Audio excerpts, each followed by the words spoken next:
नमस्कार. कसे आहात सगळे? खाताय ना? खायलाच पाहिजे.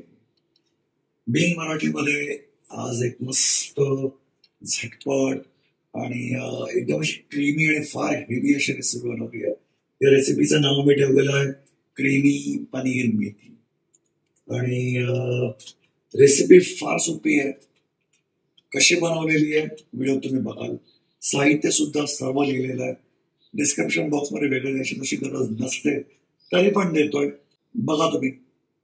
जास्त मी काय बोलत नाही, पण इझी बनवायला.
रेसिपी नक्की बनवा, नक्की खा, कशी झाली ते आम्हाला सांगा आणि आवडली की आम्हाला सांगा.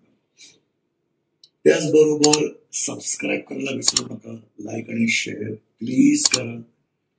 सगळ्यात महत्वाचं, बऱ्याच लोकांची अशी तक्रार असते की आम्हाला तुमचे व्हिडिओ येत नाही. तर युट्यूबने काय केलंय माहितीये का, तर आता सबस्क्राईबच्या बाजूला एक बेल बटन दिलेलं आहे.